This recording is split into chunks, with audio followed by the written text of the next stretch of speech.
आज आम्ही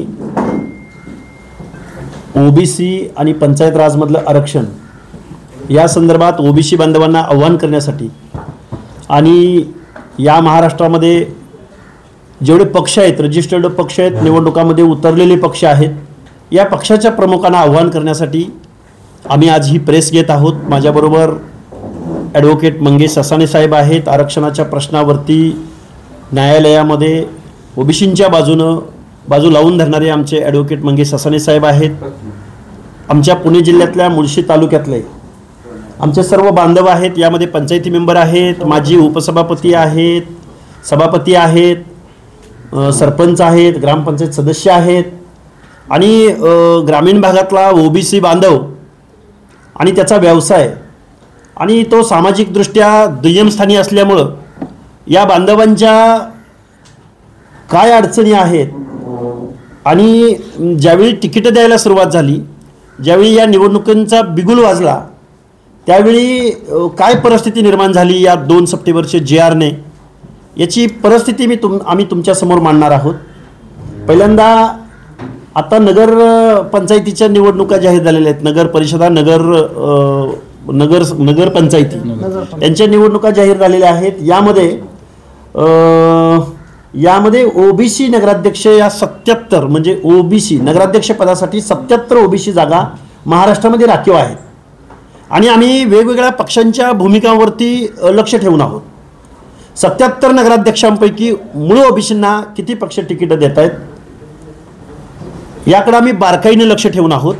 जिथं मूळ ओबीसींचं तिकीट डावललं जाईल त्या पक्षाच्या विरोधामध्ये आम्ही काम करू, तिथल्या ओबीसींना तसं आव्हान करू, कारण हे लोकल बॉडीजमधलं, पंचायत राजमधलं ओबीसींचं प्रतिनिधित्व आहे आणि हे प्रतिनिधित्व आज रोजी जर आपलं डावललं गेलं, आपल्या हातून गेलं, तर इथून पुढच्या कालावधीमध्ये ओबीसीची लिडरशिप, ओबीसीचं प्रतिनिधित्व हे जागेवरती थांबणार आहे।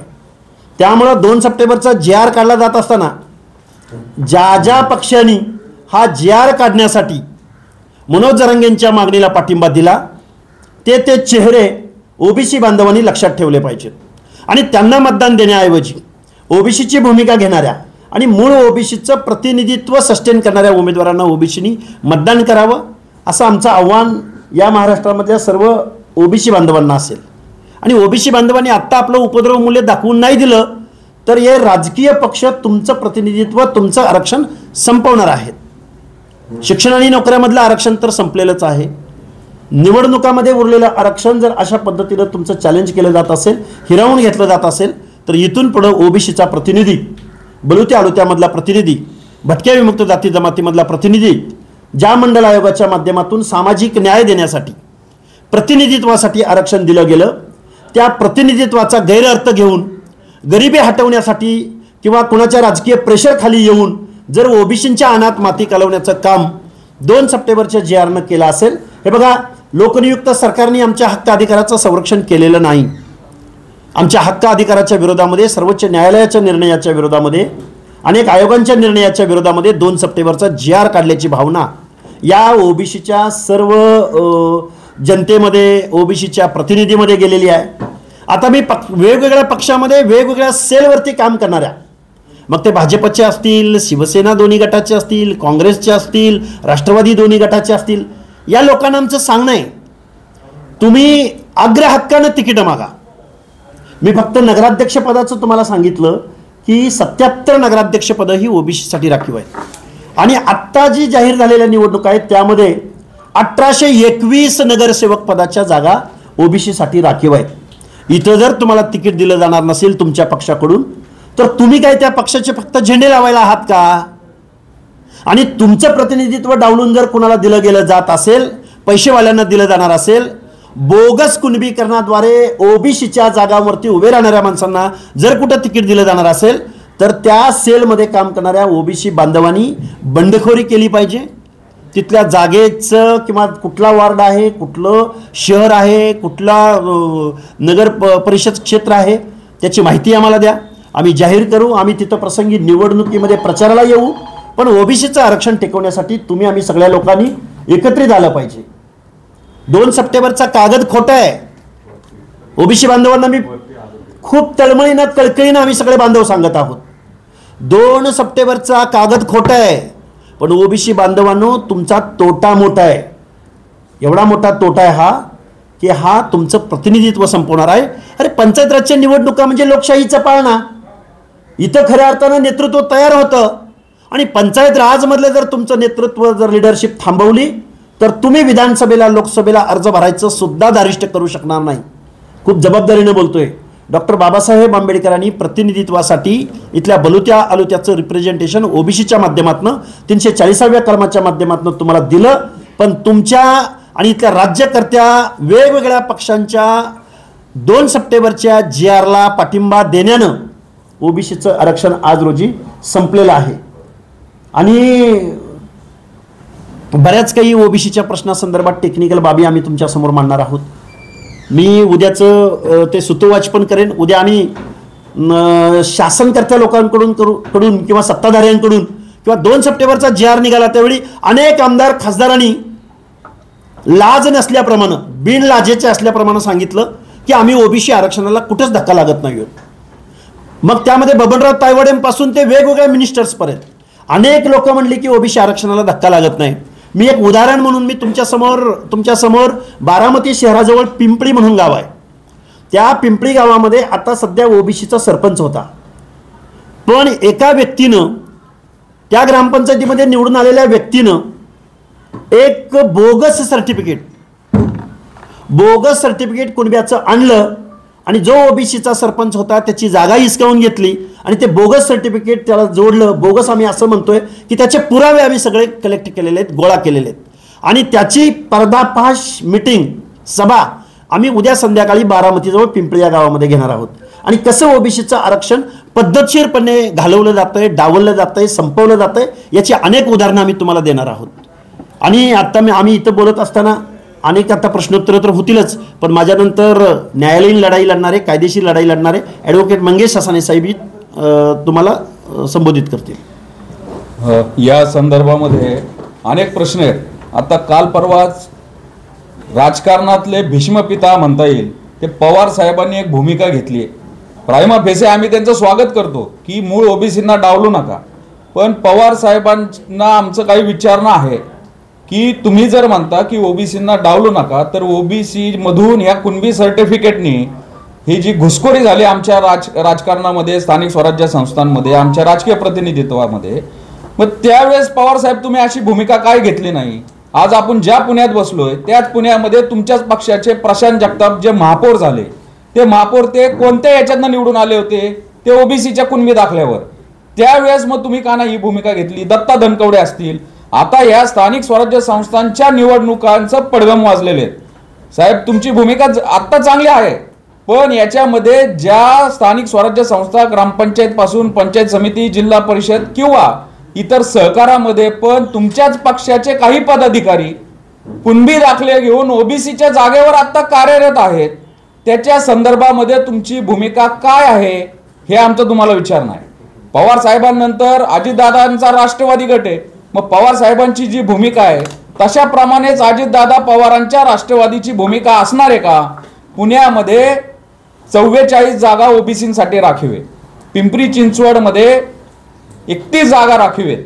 माझा अशी विचारणा आहे याच्यामध्ये मग अजितदादा पवार असतील, एकनाथ शिंदे असतील, काँग्रेसचे हर्षवर्धन सपकाळ असतील, उद्धव ठाकरे असतील, या सर्वांनी त्यांच्या पक्षाची भूमिका ओबीसी आरक्षित जागेवर तुम्ही मूळ ओबीसींना तिकीट देणार का? आणि ते तुमच्या जाहीरनाम्यामध्ये हे तुम्ही इलेक्शनच्या आधी जनता जनार्दनाच्या समोर जाताना ओबीसींच्या दारामध्ये मतं मागायला जाताना तुमच्या ह्या भूमिका तुम्ही स्पष्ट केल्या पाहिजे अशी आमची विचारणा आहे. मुळामध्ये पवार साहेबांनी भूमिका घेतली त्याचा मला राजकारणाशी एवढा काय मला देणं घेणं नाहीये. पवार साहेबांनी काल ती भूमिका घेतल्यानंतर सांगितलं की भाजप बरोबर कोणी जाऊ नये म्हणून, आणि त्याच दिवशी सेम डे मुंबई MCAच्या इलेक्शनला पवारांचे खास जितेंद्र आव्हाड आणि आशिष शेलार पवार पॅनेल तिथं होतो MCAचा. मग पवार साहेब तुमच्या या भूमिकेवर प्रश्नचिन्ह निर्माण होत नाही का? त्यामुळं ओबीसीच्या बाबतीत तुम्ही ही भूमिका घेतली. आता जे ओबीसीतनं जे या पदावर कार्यरत आहेत त्यांचे तुम्ही राजीनामे घेणार आहेत का? तिथं इतर ओबीसी मूळ ओबीसींना संधी देणार आहात का? आणि पवार साहेबांप्रमाणेच बाकीच्या पक्षाचे जे काही प्रमुख आहेत त्यांची भूमिका काय हे आपल्या या चॅनलच्या आपल्या या माध्यमांच्या माध्यमातून तुम्ही त्यांना प्रश्न विचारा. ओबीसीसाठी तुम्ही ही भूमिका स्पष्ट केली पाहिजे. आता त्यानंतर ज्या वेळेस हे सगळं झालं 2 सप्टेंबरच्या, ज्यानंतर ओबीसीचे आमची उपोषणं झाली, आमचे मोर्चे झाले, त्यावेळेस ओबीसी मंत्रिमंडळ उपसमिती नेमली गेली. त्या ओबीसी मंत्रिमंडळ उपसमितीचे अध्यक्ष चंद्रशेखर बावनकुळे आणि योगायोगाने कालच त्यांना भाजपच्या स्थानिक स्वराज्य संस्थांचे प्रभारी म्हणून त्यांना अध्यक्षपद दिलेलं आहे. तेच चंद्रशेखर बावनकुळे साहेब ओबीसी उपसमितीचे अध्यक्ष आहेत आणि या ओबीसी उपसमितीच्या पहिल्याच मीटिंगमध्ये भूमिका अशी घेतली होती की जी खोटी कुणबी सर्टिफिकेट आहेत, या खोट्या नोंदी केलेल्या आहेत, खाडाखोड केले, या संदर्भात एक श्वेतपत्रिका काढणार आहे. त्याचं कुठपर्यंत आलं बावनकुळे साहेब? कारण की आजच एक बातमी आली, संभाजीनगरच्या गंगापूर तालुक्यामध्ये एका जिल्हा परिषदेच्या शाळेचं सुट्टीच्या दिवशी लॉक तोडून एका उमेदवाराने ते दप्तर जे निर्गम रजिस्टर असतं त्याच्यामध्ये जाऊन खाडाखोड केली. ती बातमी सगळ्या वृत्तपत्रामध्ये आलेली आहे. मग बावनकुळे साहेब, तुमच्या समितीची ही श्वेतपत्रिका ही कधी निघणार आहे? का बैल गेला आणि झोपा गेला? मग असाच आमचा हा कुणबी सर्टिफिकेट म्हणजे ओबीसीला लागलेला कॅन्सर आहे आणि ही कॅन्सरची 4थी स्टेज आहे. 2004 पासून हे सुरू झालंय. आमच्या पुणे महानगरपालिकेतले आता आमदार आहेत चेतन तुपे, ते कुणबीच्या जागेवर निवडून आलेले आहेत. ह्या पुण्याचे खासदार आणि केंद्रीय मंत्री मुरली अण्णा मोहोळ यांनी कुणबी दाखला काढला, हे कुणबीवर निवडून आलेले आहेत. मग आमच्या या ओबीसी आरक्षणाला, आमच्या नोकऱ्यांना, आमच्या शिक्षणाच्या प्रवेशाला या कुणबी दाखल्यांमुळे कॅन्सरची लागण झालेली आहे. हे 4थ्या स्टेजचा कॅन्सर आहे. आता तरी तुम्ही सगळे लक्ष देणार आहात का नाही? नाहीतर आमचं राजकीय प्रतिनिधित्व, आमचं सरकारमधील नोकऱ्यामधील प्रतिनिधित्व संपणार आहे. त्यानंतर आता आणखीन आमचा दुसरा एक मुद्दा असा आहे की होतं काय, कोणतरी असा खाडाखोड करून काहीतरी दबाव करून कुणबी दाखला काढतो, तो कंटेस्ट करतो इलेक्शन आणि त्याच्यानंतर त्यांनी व्हॅलिडिटी कधी द्यायची आहे? व्हॅलिडिटी पहिल्यांदा तर 3 महिन्यात द्यायची होती. म्हणजे तो लढला, मूळ ओबीसीला पाडलं प्रस्थापितांनी, त्यांनी व्हॅलिडिटी सर्टिफिकेट 3 महिने, आता ते 6 महिन्यांनी केले. हा कुठला न्याय आहे? 7 वर्ष इथं निवडणुका झाल्या नसतील, मग तुम्ही व्हॅलिडिटी सर्टिफिकेट का नाही काढलं? आमची मूळ मागणी अशी आहे की ज्या वेळेस तो फॉर्म भरतो त्या फॉर्मची ज्या वेळेस पडताळणी होती ना, त्याच दिवशी व्हॅलिडिटी सर्टिफिकेट असेल तर त्याचा फॉर्म कंटिन्यू करण्यात यावा, अन्यथा त्याचा फॉर्म बाद करण्यात यावा. एकदा इलेक्शन होऊन गेलं नंतर कुणीही त्याच्या मागत जात नाही, परत रिइलेक्शन लागत नाही, कोर्टामध्ये गेल्यानंतर 10-10 वर्ष त्याचा निकालच लागत नाही. मग कसं काय आम्ही या प्रस्थापितांच्या विरोधात लढायचं? कुणबी दाखल्यांनी आम्हाला पाळण्यातच मारलं जातंय. जसं आता हाके सरांनी सांगितलं, राजकीय प्रतिनिधित्वाची जी बालवाडी आहे ती पंचायत समिती, ग्रामपंचायत, तिथंच आम्हाला पायामधनं आम्हाला छाटलं जातंय. त्यामुळं नंतर हा परत आमदार केला आणि खासदार केला आम्हाला आव्हान द्यायला नकोच. हा सगळ्यात मोठा प्रश्न ओबीसींसमोर आहे. हे प्रश्न आम्ही या पत्रकार परिषदेच्या माध्यमातून या पक्षांच्या नेत्यांना विचारतोय, या मंत्रिमंडळ समितीच्या बावनकुळेंना विचारतोय. अजून याच्या पुढचा आमचा एक सर्वात महत्वाचा तांत्रिक मुद्दा, 2004च्या JR पासून महाराष्ट्रामध्ये या कुणबी दाखल्याने आमच्या नोकऱ्या खाल्ल्यात, आमचे शिक्षणाचे प्रवेश खाल्लेत, आमचं राजकीय प्रतिनिधित्व खाल्लंय. हे कोण? हे प्रस्थापित पाटील, हे देशमुख सरंजाम करत होते. आता आमच्या जागा इलेक्शन कमिशन पण खातंय. ते कसं खातंय मी तुम्हाला आता काही आकडेवारी दाखवतो. पुणे महानगरपालिकेमध्ये एकूण जागा आहेत 165. 27% किती होता ते? 165 जागांचं 44.56 जागा किती दिल्यात? 44. मुळात एक शासन निर्णय असा आहे की जिथं जागा असतील आणि जागा पूर्णांकात येत नसतील, अपूर्णांक असेल, 0.5च्या आतमधली जर असेल तर ती आधीची जागा पकडण्यात यावी. पण 0.5च्या पुढे जर इक्वेशन येत असेल तर पुढची जागा दिली पाहिजे. पुणे महानगरपालिकेमध्ये 1 जागा आमची ओबीसीची ह्या इलेक्शन कमिशनने खाल्लेली आहे, नियम असताना, शासन निर्णय असताना. लातूरमध्ये 70 जागा आहेत लातूर नगरपालिकेमध्ये. ओबीसीला राखीव किती दिलेत? 18 जागा आणि 27%नी टक्केवारी जर काढली तर ते होते 18.9. सुप्रीम कोर्टाने 16 मेला जो न्याय निर्णय दिला होता आणि त्याच्या अधीन राहून 27% जागा तुम्ही स्थानिक स्वराज्य संस्थांमध्ये द्यायला सांगितल्या होत्या. आता तुम्ही देताय किती? 25%, 26%. लातूरमध्ये किती इक्वेशन येते? 18.9. पण 18.5च्या आत असतं तर 18 जागा द्या. तुम्ही एक जागा आमची तिथं खाल्ली आहे. पुणे जिल्हा परिषद 73 जागा आहेत एकूण, ओबीसीला दिल्यात 19 जागा. 27% होतंय किती? 19.71.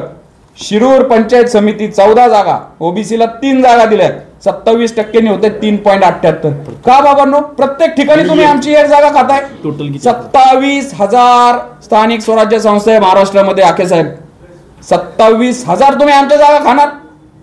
काय पाप केलं? इलेक्शन कमिशन कुणाच्या याच्यावर चालतंय? बीएमसी मध्ये तसंच आहे, प्रत्येक ठिकाणी असंच आहे. मग इलेक्शन कमिशन पण आमच्या जागा खायला लागले. हे तर कुणबी दाखल्याने खातातच आहे. त्यामुळं हे जे महाराष्ट्रामध्ये चाललंय, हे ओबीसीची मंत्रिमंडळ उपसमितीचे 52 कुळे. तुम्ही फक्त तुमच्या पक्षाचा प्रचार करू नका. ओबीसी साठी जर तुमचं काय खरंच दायित्व असेल तर हे इलेक्शन कमिशन आमचे जे जागा खातंय त्या परत पूर्ववत करा. कुणबी दाखल्याची श्वेतपत्रिका जी काढायची ती श्वेतपत्रिका काढा. हे बाकीचे पक्ष प्रमुखांनी त्यांची भूमिका कुणबी ओबीसीच्या जागेवर तुम्ही खऱ्या ओबीसींना तिकीट देणार का ही यांनी जाहीर करावी. अन्यथा आम्ही आता ह्या मुळशी तालुक्यामध्ये हे सगळे आमचे SC ST ओबीसी बांधव एक ओबीसी बहुजनांची मोड बांधतात, ते पॅनेल उभा करतोय आणि हा मुळशी पॅटर्न महाराष्ट्रामध्ये दिसेल. प्रस्थापित पक्षांना मग आम्ही फक्त आमच्या एका जागेसाठी लढणार नाही, आम्ही अख्खा पॅनेल लढवू. आम्ही तुम्हाला दाखवू की आमची पण ताकद काय आहे. त्यामुळे आता आमचा अंत बघू नका. तुम्ही जर ओबीसीच्या जागेवर कुणबीला तिकीट दिलं तर इतर जागा पण आम्ही तुमच्या पाडू. एवढा इशारा आम्ही या पत्रकार परिषदेच्या माध्यमातून देतोय. जी.आर. काढत असेल तर तुम्ही विरोधी पक्षावरती टीका करता, याची जबाबदारी सर्व सरकारची आहे. ओबीसीला फसवलंय कोणी? तुम्ही थेट काय सांगत? विरोधी पक्षावरही टीका करता, सत्ताधाऱ्यांवरती टीका करता. त्यांच्या हातात निर्णय घेण्याचा अधिकार आहे, त्यांनी ती केलंय. फसवलंय कोणी नक्की? आम्ही सगळ्यांचंच नाव घेतलंय. बावनकुळे सत्तेतच आहेत, सगळ्यांचंच आम्ही नाव घेतो. मुख्यमंत्री सत्तेतच असतात ना. जबाबदारी स्वीकारच म्हणतोय ना आम्ही. फसवणूक सगळ्यांनीच केली. सर्व पक्षांनी आमची फसवणूक केली. बाजू घेतलेली नाही किंवा कुणावर एकावर आरोप करत नाही.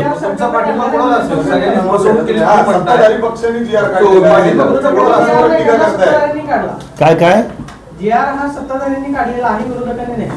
विरोधकांच्या मागणीवरनं काढला. मग विरोधकांनी द्यावीत ना तिकीट. काय काय काय एक जण एक प्रश्न विचारा.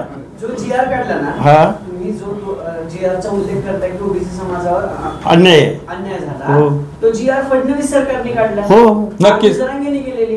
हो, सगळ्यांनीच बोलतो ना आम्ही कुठं सर्वपक्षीय प्रस्तापित आम्ही कोणाचं बोललो का? आम्ही आम्ही सर्व पक्षांची नावं घेतली. सगळ्या पक्षांचे ते तर आमच्या मुळावर तेच आहेत. मागणी करणारे ही आणि जी.आर. पारित करणारे.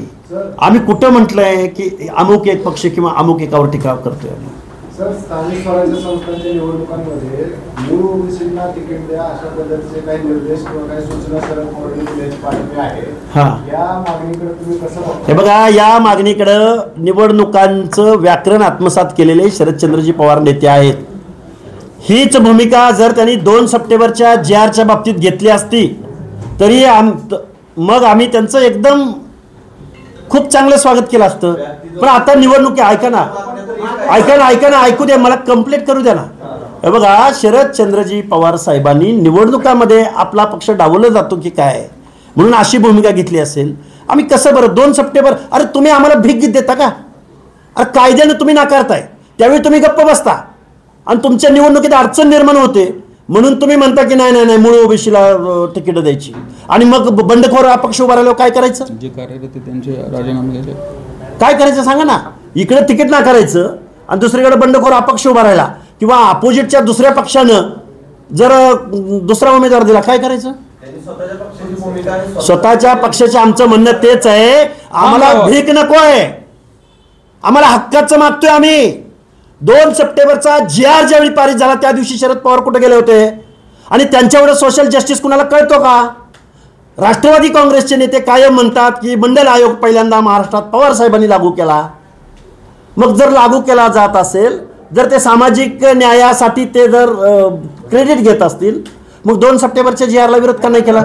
व्यासपीठावरती भाजपचे कॅबिनेट मंत्री राधाकृष्ण विखे होते, एकनाथ शिंदेचे मंत्री उदय सामंत होते. सत्ताधाऱ्यांनी हा जी आर काढला, तुम्ही विरोधकांवरती टीका करताय. कुणी सांगितलं? तुम्ही माझ्यावर पार्शली विचारताय. मी त्या विखे पाटलांच्या गावात जाऊन 3-4 सभा घेतल्या राव. त्यांच्यावरती तर मी टीका कोणावरच केली नाही. त्यामुळे आम्ही जबाबदारी सगळ्यांचीच आहे ना. आपण तिथं सुप्रिया सुळे त्यांच्या डोक्यावर हात फिरवायला पण होत्या. विखे पाटलांनी जी आर काढला. किती बोलायचं त्यांच्या विरोधात? सर्व प्रस्थापित समाजातल्या नेत्यांनी ही ओबीसीची शिकार केलेली आहे. सत्तेतल्या पण आणि विरोधी पक्षातल्या पण.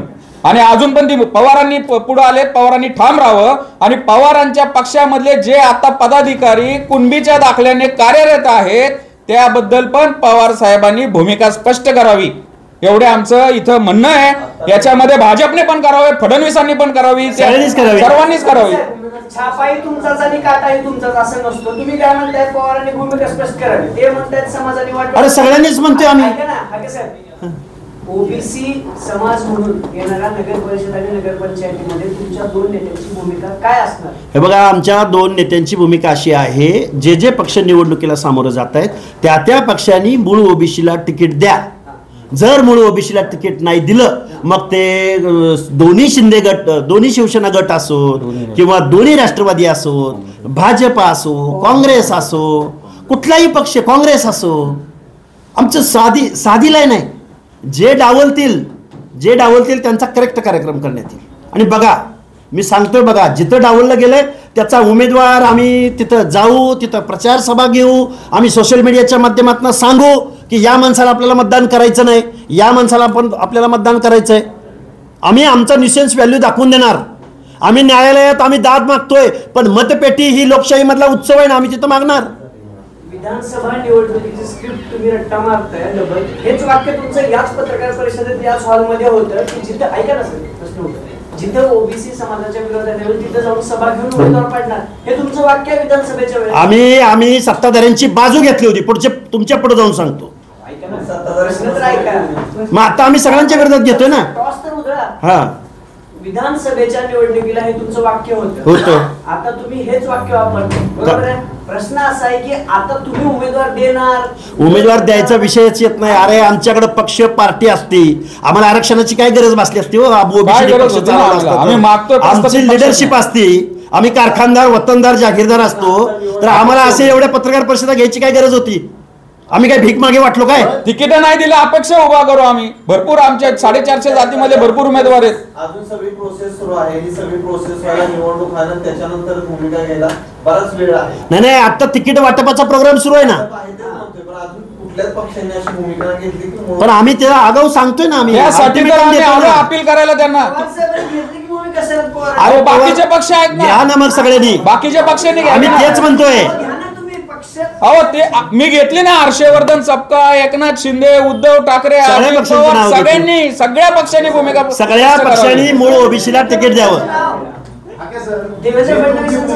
चला देवेंद्र फडणवीस काय लढणार नाहीत का निवडणूक? अरे घेतोय. हे बघा, या महाराष्ट्राचे मुख्यमंत्री देवेंद्र फडणवीस साहेबांनी आणि भाजपचे अध्यक्ष काय नाही चव्हाण साहेबांनी मूळ ओबीसीला तिकीट द्यायची भूमिका घ्यावी. जर मूळ ओबीसीला तिकीट नाही दिलं तरी आम्ही त्यांच्या पक्षाच्या विरोधात. पवारांनी तुमचीच भूमिका मांडलेली आहे. हे नाही स्वागत करत, कारण त्यांची भूमिका मतलबी आहे, मतलबासाठी घेतलेली आहे. अरे ऐका तरी, आता तुम्ही मतलब का म्हणलं ते काय ऐकत नाही तुम्ही? शरदचंद्रजी पवार साहेबांनी 2 सप्टेंबरच्या GR ला विरोध का केला नाही? आता ओबीसी आपल्यापासून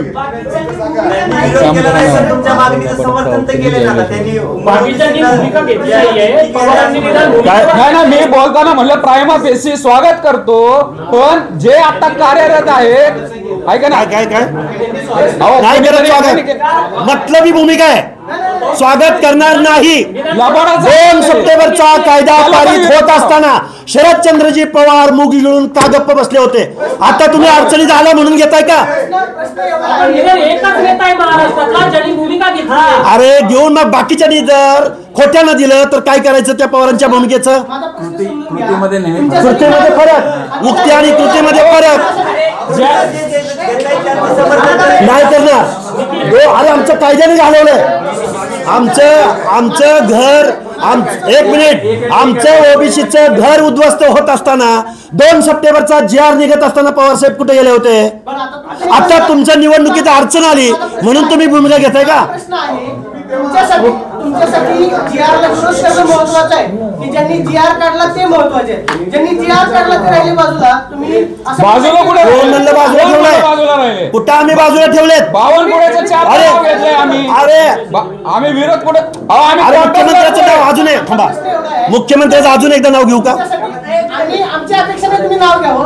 आमचा प्रश्न एवढा आहे, तुमच्यासाठी काय महत्वाचं आहे? जे आमच्यासाठी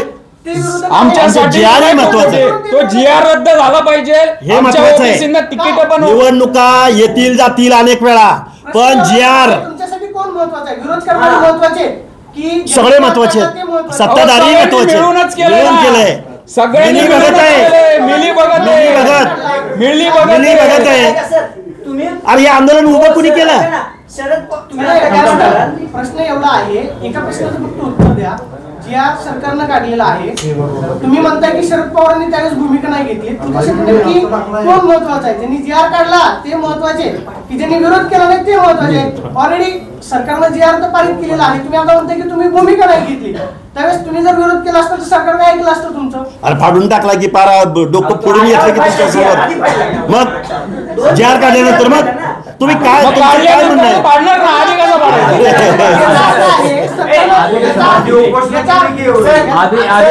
अरे आंदोलन केली, उपोषण केली, GR फाडून टाकले. ते छगन भुजबळ सांगतील ना, आम्ही कार्यकर्ते आहोत ना, आम्ही काय त्यांचे आता प्रकृती त्यांची आजारी आहेत, ऍडमिट आहेत. त्यांनी वेळोवेळी याला विरोध केलेला आहे. त्यांनी सांगितलेले मूळ ओबीसींना तिकीट द्या. त्यांची भूमिका पहिल्यापासून क्लिअर आहे. तुम्ही म्हणताय GR काढताना शरद पवार काय करत होते, मग मुख्यमंत्री काय करत होते? अरे हो, मग विरोधच केला ना. विरोधच केला ना. अरे तुम्ही तीव्रता म्हणजे काय? आता डोकं आपटून घेऊ काय? कसं तीव्रता म्हणजे काय? कसं काय केलं पाहिजे? प्रश्न असा आहे ना की तुम्ही म्हणताय, एक मिनिट, तुम्ही म्हणताय की शरद पवारांच्या भूमिकेचं स्वागत करणार नाही. ससाने साहेब म्हणतात की शरद पवारांनी जी भूमिका घेतली ती सगळ्यांनी घ्यावं. प्रश्न असा आहे, तुम्ही भाजप बाकीची जी नावं आता तुम्ही आम्ही म्हणल्यावर घेतली, पवारांची सुपारी घेऊन तुम्ही काम करताय असं राष्ट्रवादीचा आरोप आहे तुमच्या. कुणी सुपारी, आम्ही ओबीसीची सुपारी घेतली. आम्हाला कुणाच्या सर्टिफिकेटची गरज नाही आणि कुणाला काय म्हणायचं ते म्हणू द्या ना. आम्ही ओबीसीची सुपारी घेतली ना पहिल्यापासून. आरोप कोणाला काही करतील, कोणी काही बोलतील, आरोप करून द्या. पवारांच्या विरोधात सुपारी घेतली का असा प्रश्न तुम्हाला? अरे सुपारी घ्यायचा संबंध काय? आम्ही ओबीसीची घेतली सुपारी. मंगेश ससाने, लक्ष्मण हाकेने. विखे पाटलांच्या विरोधात कोण बोलत नाही? त्यांनी सुपारी नाही घेतली. म्हणलं ना मी, बैल गेला झोपा केला नका करू. तुमची श्वेतपत्रिका आणा. तुमच्या पक्षाचं फक्त काम करू नका. तुम्ही जर त्या ओबीसी उपसमितीवर आहात ना, तुम्हाला श्वेतपत्रिका काढता नाही आली तर राजीनामा द्या. उगीच फुजल फुका तुम्ही करू नका.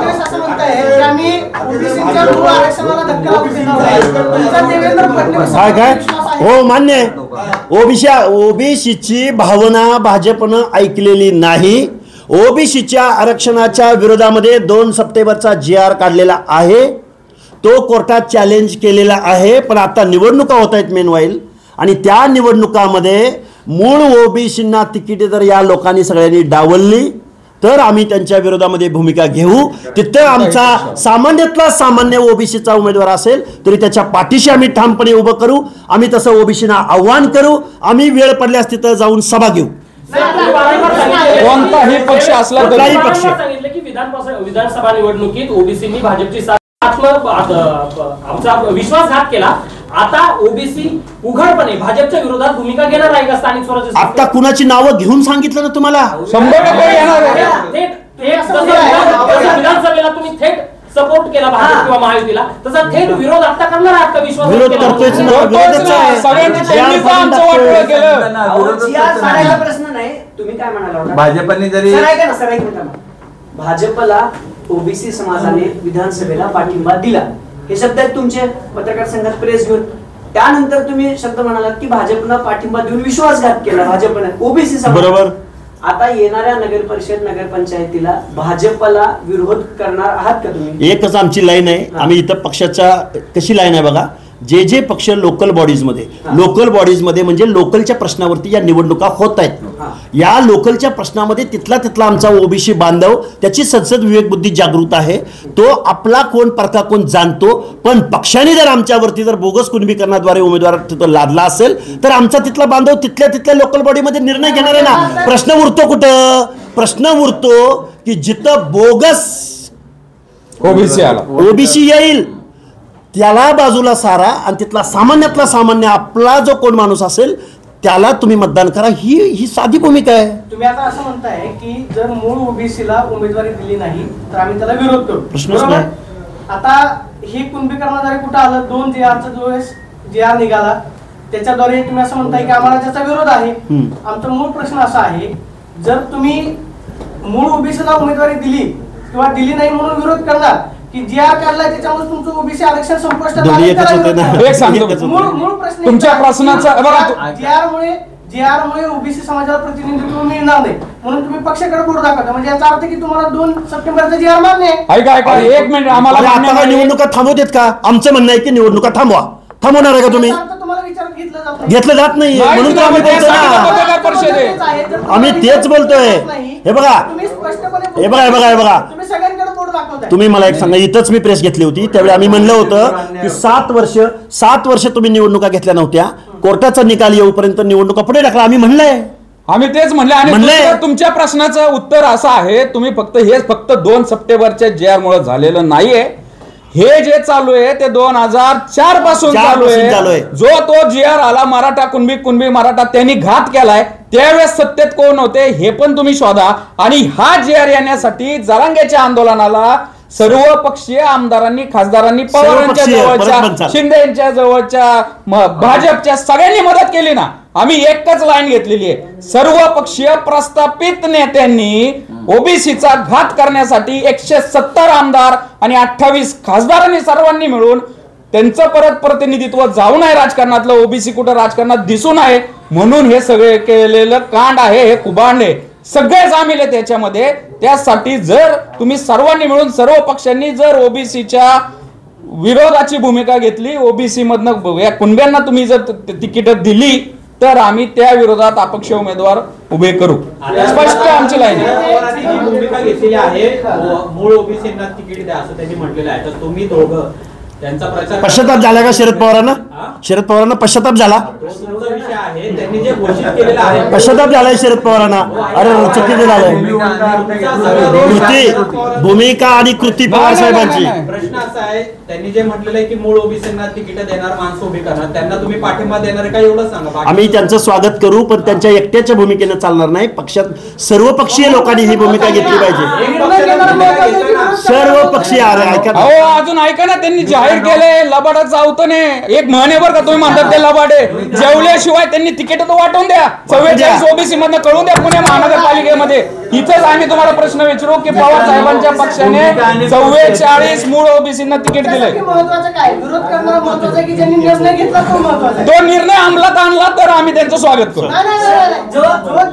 2 सप्टेंबरचा JR ज्या राज्यकर्त्यांनी काढला तुमच्यासाठी ते महत्वाचे की त्या JRला विरोध करणारे महत्वाचे, सगळे त्यांना सपोर्ट करणारे सर्व पक्षीय त्यांच्या विरोधात आम्ही आहोत. जर JRच काढला नसता तर ही वेळ तुमच्यावरती आली नसती. अहो एका फक्त JR नाही झालं साहेब, त्या JR मुळे 100 पण अजून त्याची SOP आली नाही. 2004 पासून आलेत. पवार साहेबांच्या पक्षातले नाव लिहून घ्या तुम्ही. प्रशांत जगताप तुमच्याकडनं या उत्तराची अपेक्षा आहे. तुम्ही जरांगे पाटलांच्या मुंबईतल्या आंदोलनाला तीव्र विरोध केला की मराठा समाज लाखोनं जमतोय मुंबईत, सगळे गेलं होतं. काल रात्रीपासून ना तुम्ही बहुतेक ती बातमी वाचली, जे मराठा समाज गेला होता ना मराठा आंदोलक गाड्या घेऊन, अशा 134 जणांवरती गुन्हे दाखल करण्याचं काम सुरू आहे. अजून ती प्रोसेस, कायदा भंग केला असेल तर होणार गुन्हा, आमच्यावर पण दाखल आहे. Sir 2 minute. मराठा आंदोलकांवर जो गुन्हा दाखल केला जातोय, आता सगळे जे दंड द्यावे लागतील किंवा जो काही कारवाई होईल ते त्या मराठा बांधवांवरती होईल, याला काय पर्याय आहे? कारण आता जवळपास 134 12 तासात 134 गुन्हे दाखल झाले मुंबई पोलीस स्टेशन. गुन्ह्याला सामोरं जायचं. आम्ही पोलीस स्टेशनला गेलोय, आम्ही त्या गिरगाव चौपाटीवर उड्या मारल्या होत्या, आम्ही तिकडे कोर्टाचं त्यातलं तांत्रिक गोष्ट सांगतो मी. कोर्टाचं त्यांना निर्देश होता आदल्या दिवशी, जी नियमावली कोर्टाने दाखल करून दिली राज्य सरकारने, त्याच दिवशी जी कोर्टामध्ये केस होती या संदर्भात आंदोलना संदर्भातली एक नियमावली केली होती. संध्याकाळी 6 नंतर ते मैदान खाली करायचं, त्याचा भंग केला. कोर्टाच्या आदेशाने ते गुन्हे दाखल होतात, त्याच्यावर आम्ही काय भूमिका घेणार आहे? राज्याचे मुख्यमंत्री देवेंद्र फडणवीस असं म्हणतात की मूळ ओबीसीच्या आरक्षणाला धक्का लागणार नाही, हे देवेंद्र फडणवीस सभांमधून वारंवार सांगतात. तुमचा राज्याच्या मुख्यमंत्र्यांवरती विश्वास नाही का? नाही, अजिबात नाही, अजिबात नाही. प्रेस कशासाठी घेतली? प्रेस अजिबात नाही. त्या तुम्हाला सांगतो 4थी स्टेज आहे. हा 2 सप्टेंबरचा JR म्हणजे कॅन्सरची 4थी स्टेज आहे. ह्याच्यातनं जर ओबीसी नाही टाकला तर आम्ही संपून जाणार. आता थोडी आंदोलनाची धग आहे म्हणून किमान पवार साहेबांसारखा लबाड नेता बोलला तरी किमान की मूळ ओबीसीला तिकीट द्या, पण पुढच्या वेळी कायद्याने नसणार एखादा अपक्ष उभा राहिला, कसे पवार साहेब थांबू शकतात त्यांना? तुमचा विश्वास देवेंद्र फडणवीस नाही, अजिबात नाही. प्रेस कशासाठी घेतली आम्ही? प्रेस कशासाठी घेतली?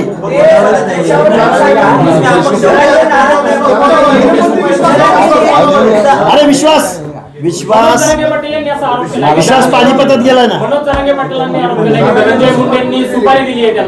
कुणाला कुणाला हे गृहमंत्री म्हणून देवेंद्र फडणवीस सांगतील काय चौकशीमध्ये, आम्ही कसं सांगू शकतो? एक विधानसभेचे सदस्य आहेत ते, विधानसभेचे जबाबदार, सगळं काय असेल ते जबाबदार माणूस आहे, त्यामुळे वरिष्ठ माणसं त्याच्यावर बोलतील आणि गृह विभागाने उत्तर द्यावं याचं. हो ना, मग आम्ही काय बोलतोय? मग आरोप होत असतात. मग माझ्यावर फेटाळून लावलेत. हो, मला रोज 150 फोन येत आहेत.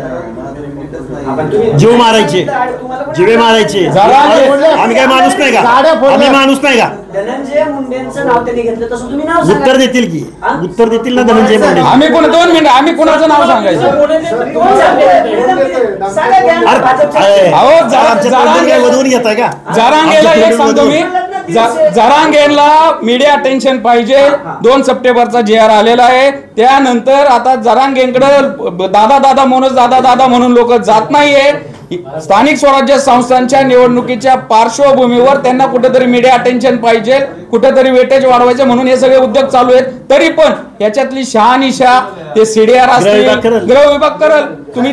आणि प्रश्न असा आहे की राज्याचे जे महसूल मंत्री आहेत चंद्रशेखर बावनकुळे, त्यांच्या समिती नेमलेली आहे, ती समिती वारंवार सांगते की ओबीसीच्या आरक्षणाला धक्का लागलेला नाही. तुम्ही असं म्हणताय की मूळ ओबीसीच्या आरक्षणाला धक्का लागलेला आहे, तुम्हाला असं वाटत नाही की ओबीसीच्या प्रश्नावरती आपण राजकारण करतोय? जर मग राज्य सरकारनं हा जर JR काढलेला आहे, JR काढणारे मंत्रिमंडळामध्ये आहेत, ते उघडपणे भूमिका घेतात की आरक्षणाला धक्का लागलेला नाही. तुम्ही इकडे त्यांच्या विरोधात टीका करताय, तुमचं कोणी ऐकत? एवढी प्रेस मध्ये सांगितलं की काय यासाठी तुमचं असं जर म्हणणं असेल की ते म्हणतात ते धक्का लागला नाही, तर सरळ जे आम्ही 2 सप्टेंबरच्या JR विरोधात आता 18 तारखेला जी केस चालू आहे ना, त्याच्यामध्ये राज्य सरकारने ऍफिडेव्हिट देऊ नये, फक्त एवढंच म्हणावं धक्का लागलेला नाही, कोर्टाने योग्यतेवर निर्णय घ्यावा. विरोध नका करू तुम्ही, डिफेंड नका करू तुम्ही. काय लास्ट प्रश्न? तुम्ही सांगितलेलं की JR नंतर मोठ्या प्रमाणात कुलबीर प्रमाणपत्र देण्यात येते, पण मराठवाड्यातले जे 8 जिल्हे त्यात फक्त 27 प्रमाणपत्र आतापर्यंत JR नंतर देण्यात आले. प्रोसेस चालू आहे. बरं, बातमी नका सांगू, अधिकृत काय आहे का तुमच्याकडं? बातमी काय? याचं उत्तर देतो. आता 2 सप्टेंबरला JR आला, त्याच्या संदर्भात कुठलाही शासन निर्णय आला तर याच्यामध्ये त्यांनी काय केलंय? नातेसंबंधातील व्यक्तींनी ऍफिडेव्हिट द्यायचं, कुळातील व्यक्तींनी ऍफिडेव्हिट द्यायचं. तर त्यांनी कमिटी वेगळी केली, त्यांनी तलाठी केलाय, ग्रामसेवक केलाय, कृषी सहाय्यक केलाय. या सर्वाच्या साठी एक SOP करावी लागती, एक परफॉर्मा करावा लागतो. यांची ट्रेनिंग चालू आहे, त्याच्यामुळे लगेच येणार नाही. पण ते जे केलंय, त्यांनी जे गाडीला स्टार्टर मारलाय, तर ती गाडी नक्की चालू होईल. गेल्या 2 ते 4 महिन्यामध्ये, फेब्रुवारीमध्ये, मार्चमध्ये तुम्ही बघा किती सर्टिफिकेट येतील अप्लाय केलेल्याची. 429 अर्ज आले, त्यातले फक्त 27 मी काय म्हणतोय, अप्लाय केलेल्याची तुम्ही आकडेवारी आत्ताची बरोबर, काढा. शासनाने एक श्वेतपत्रिका जाहीर करावी. ऐका, शासनाने जरांगे करावी. पाटील म्हणतायत किती हजार, किती लाख, 54 लाख. 54 लाख. ते 54 लाख म्हणून सांगतायत. शासन वेगळं काहीतरी सांगतंय. एक जाहीर करा ना श्वेतपत्रिका. आणि ताबा मारायचं काम 2004 सालापासून चालू आहे ना. आता कुठं उरले सुरलेत, फक्त ताबा मारून झालेला आहे. आता सर्टिफाईड केलंय शासनानं. सिंपल बात आहे ना, उरलंय कुठं काय. चला, ओके, धन्यवाद.